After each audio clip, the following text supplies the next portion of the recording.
If there's anybody in your life that is bringing you down, that's not bringing you peace, exit them out. Exit them out. I say that again, exit them out, okay? Pull up, I pull up, pull up, pull up, I pull up, I pull up.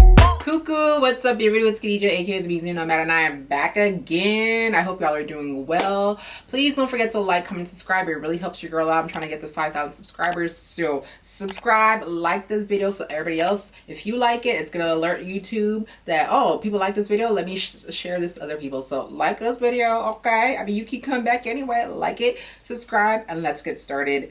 If you see, I mean, you've already seen the thumbnail, okay? Today we are talking about struggle love ministry, the struggle love ministry, toxicity, toxic relationships, etc. We're gonna get into this.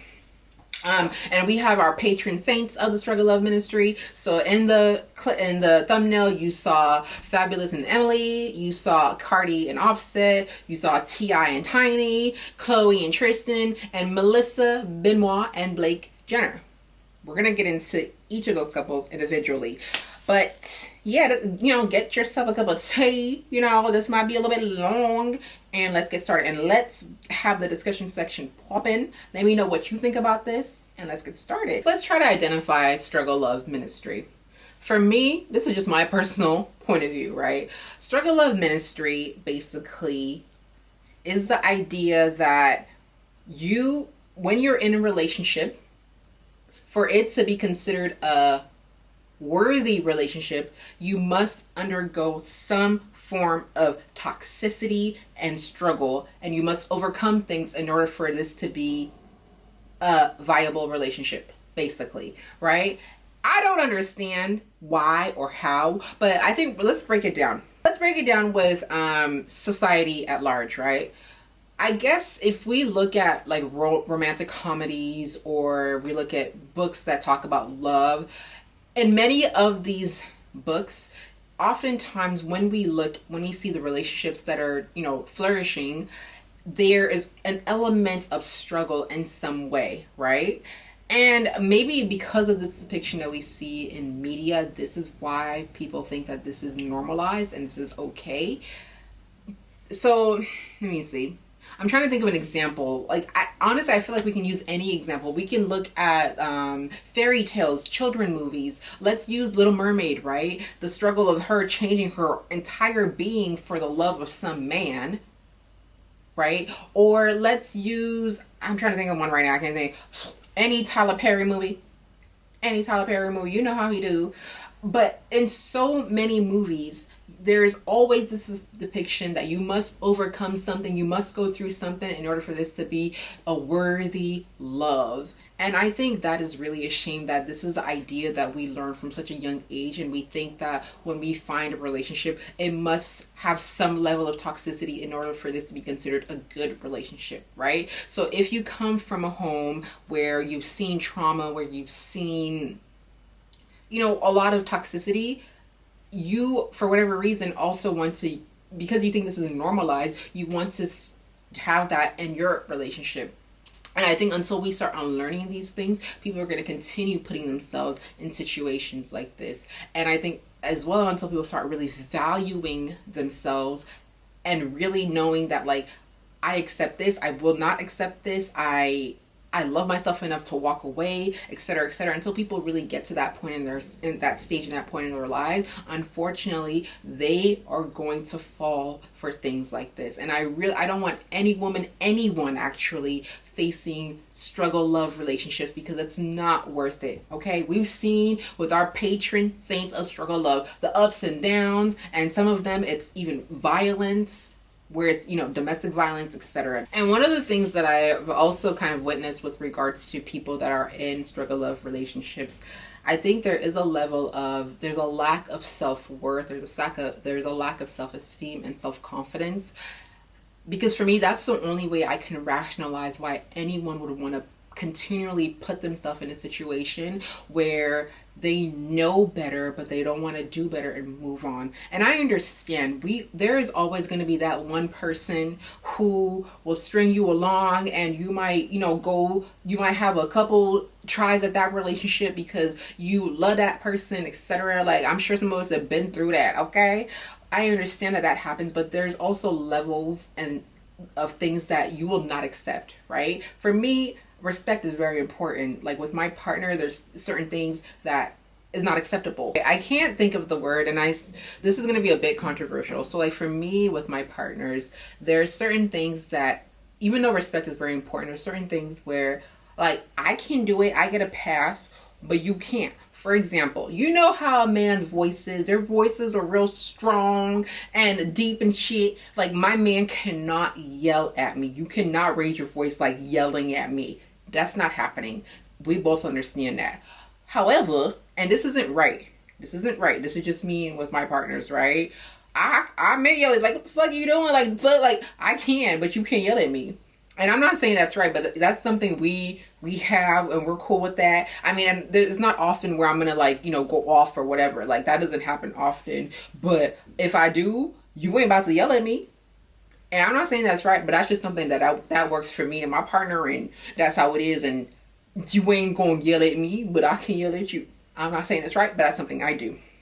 But there's certain levels like where, for example, like I'm never gonna call him out of his name and like cuss him out like that, and he can't do that as well. Like I could be like, man, you're pissing me the fuck off, like fuck you or whatever, right? But I'm about to be like, you're a fucking bitch and this and this and this, or vice versa. You get what I'm trying to say? Like we have whatever the levels we have, and that's what it is, and we're not going to go beyond those things, right? Because we respect each other at some point. But obviously you're going to have moments where you're angry and you're frustrated or whatever, and you deal with things. But for me, when people are in situations where internally you haven't done the work and you haven't dealt with your trauma and worked through those things, and you accept a lot of stuff that you're getting because of your past, and you accept things from people, I can't fathom how anyone would want to deal with that, right? And like I've said, okay, let's say you've gone through a situation like that. You've had those partners where you've given them chance after chance after chance after chance.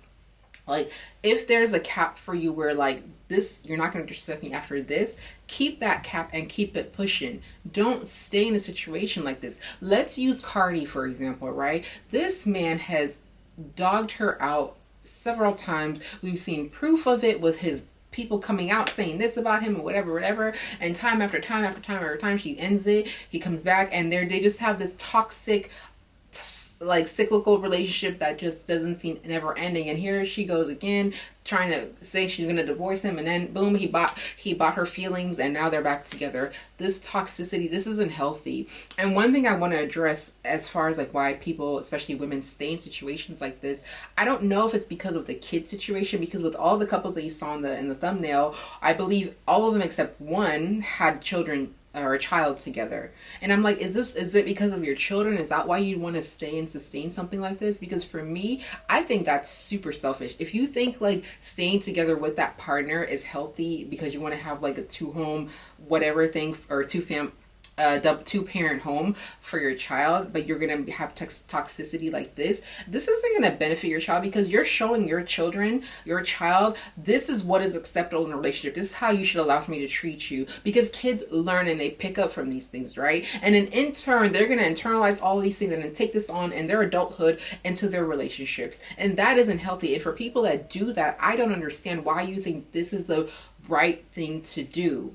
I mean, for those that have kids that have been in situations like this, please let me know below, like enlighten me, give me some insight, because I've never understood that. I think you can do bad by yourself, and y'all can parent and co-parent in a healthy way without having to live together and put your child through trauma like this, because this is also trauma for your child. If your child is seeing you guys fight, if your child is seeing domestic violence, if your child is seeing emotional abuse and seeing these things, they are going to learn, internalize, and project these things later on. You get what I'm trying to say? Let's use Emily and Fabulous situation.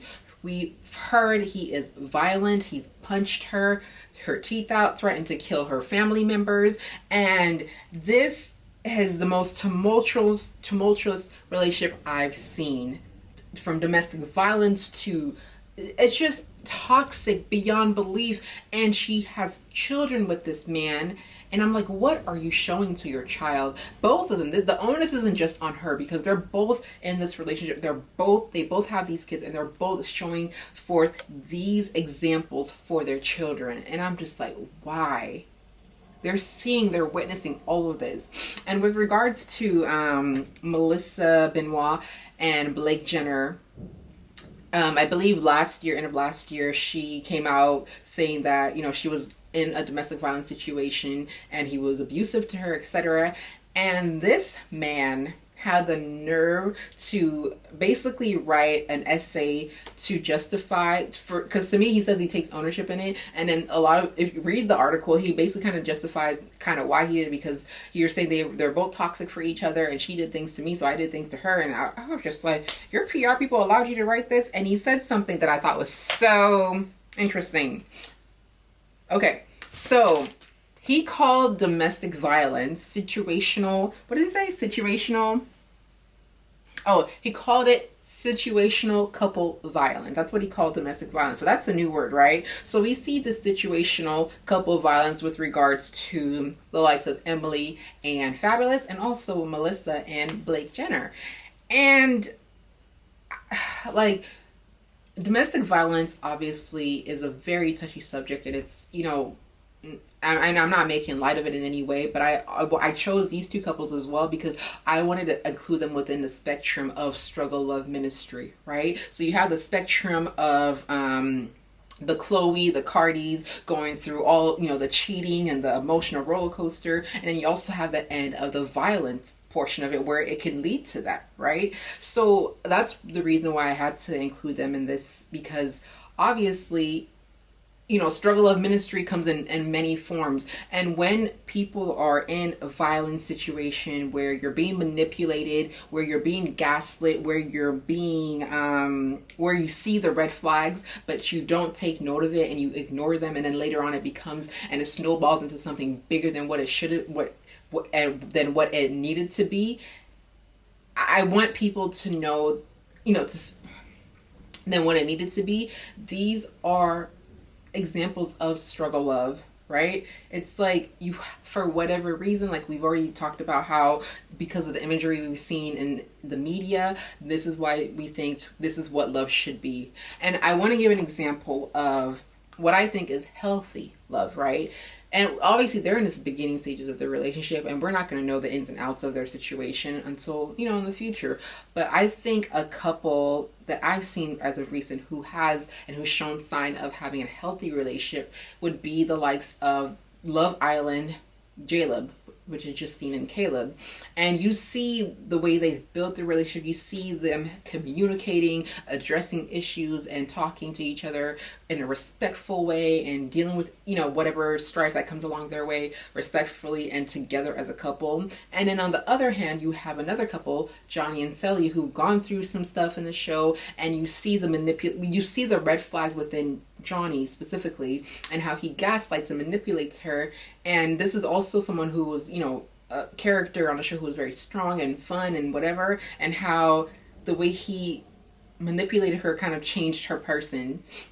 And I think these are really two good examples of, you know, the struggle of ministry versus just healthy relationship, right? I have a question, and this basically ties into the entire conversation.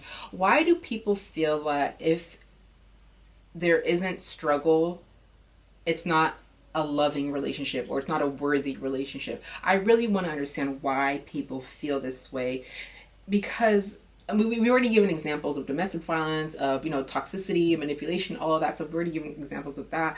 But it's like, why do we feel like we cannot have a viable relationship that does not equate struggle? And I guess, like, my only answer is, at the end of the day, you just need to know your self-worth, have respect for yourself, have self-confidence and self-esteem to know and you know, all of these things, and realize that you are worthy of so much more and so much better, and whoever comes in your life can only add to you. They're not they're not taking away anything from you. They're just trying to come in and build you up. You get what I'm trying to say? And I want to address Cardi and Offset again. One of the things that I feel like Cardi, and I don't know her, obviously none of us know who these people are, but something I've noticed that Cardi does with Offset, it's like she'll try to walk away, and she'll probably, most likely, I would say, give an ultimatum, and that ultimatum might be, okay, I'm divorcing you because of this, and then he comes in, wiggles his way back into her life, and boom, they're back together. But my thing is, right, if you give an ultimatum and you don't hold that person to task, and they actually ultimately don't have any consequences for their actions, girl, you just open the floodgates for disrespect. You get what I'm trying to say? So if someone, for me personally, right, if someone cheats, hey, good life to you, wish you the best. That's me, right? Some people might forgive and want to give somebody a try. If you are going to give someone a try, make them suffer the consequences. Teach them what is acceptable, what is not acceptable for you, because what you teach them in those beginning stages or the aftermath of what has happened, that's when they're going to know, okay, you don't really respect yourself, so that means I can do worse, and you're going to stay anyway. You get what I'm trying to say? So I'm trying to think of an example. Okay, let's use Chloe and Tristan as an example, right? We know this girl is grimy and he grimy as well. They deserve each other, whatever. So she slid her way in there, and you know, at the end of the day, she can't make him and his ex situation break up if he didn't want to, right? But she slid her way in there. She knew what she was doing. He knew what he was doing. They got together. So if he ends up cheating on you, I mean, you've already kind of set the example in the beginning. So do we have any high expectations? And then after he's constantly cheating on you over and over and over again, you still accept it because I don't know why. It's like, if you set this foundation that this is what your relationship is going to look like, I mean, girl, what you expect? I.e., let's look at Kevin Hart. Did the same. He did what? The same thing with his ex, right? I think his current partner, that's who he cheated on with his ex, and he done what he did to her, right? Look at the examples of these men, right?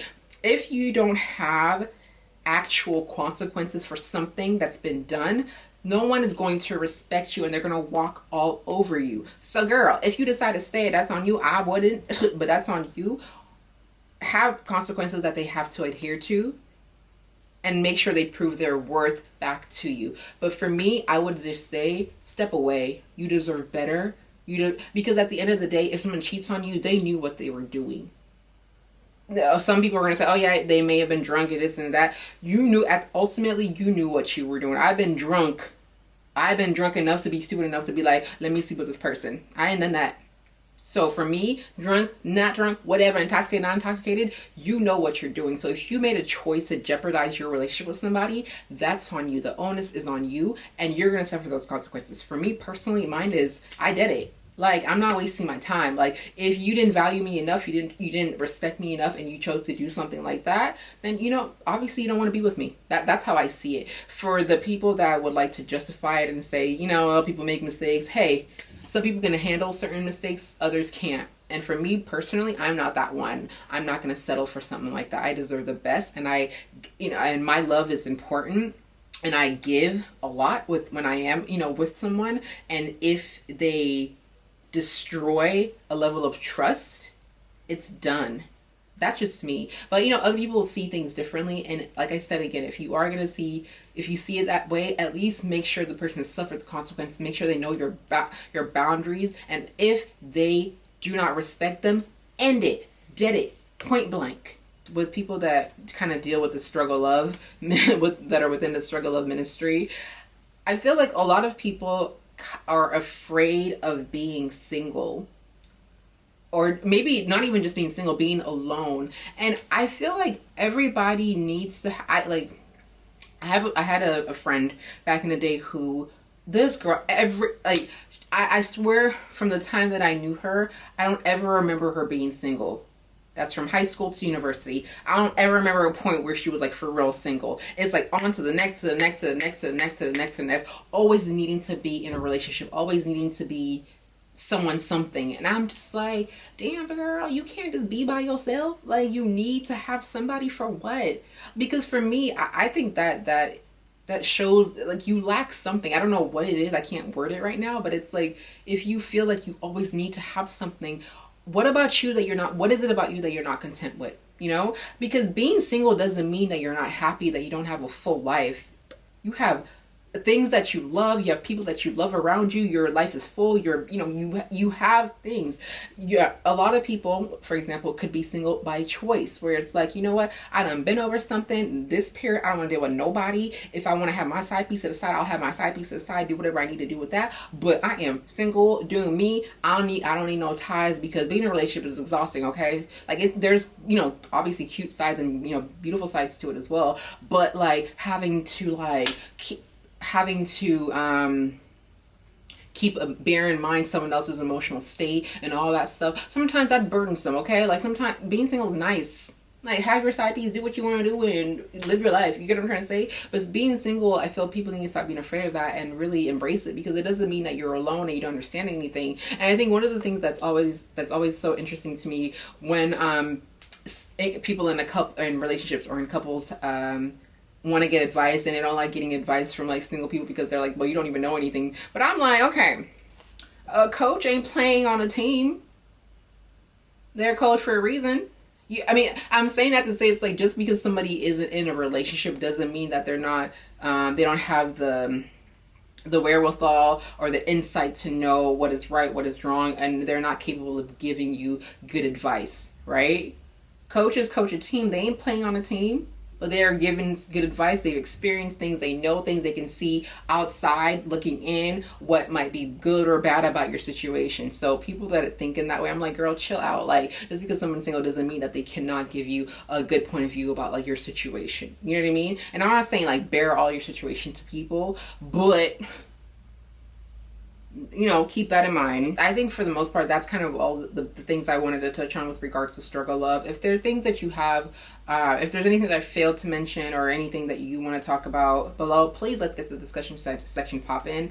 I really want everybody to have a very fruitful, successful, happy life, and whatever that looks like for you. But please have respect for yourself. Okay, if you don't have self-confidence right now, work on that, girl. Work on that. Build it up. Okay, look at yourself in the motherfucking mirror and be like, bitch, I am bad.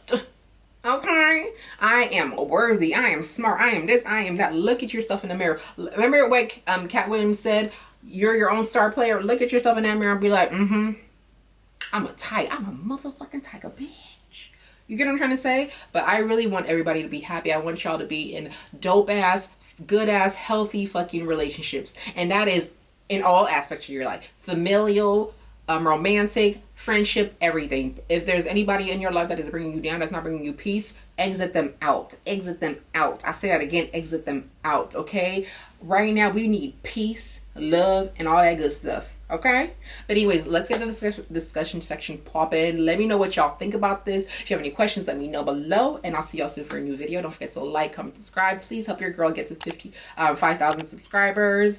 Like this video, it really does help your girl out. Subscribe and share, and let's chat. Anyways, I'll see y'all soon.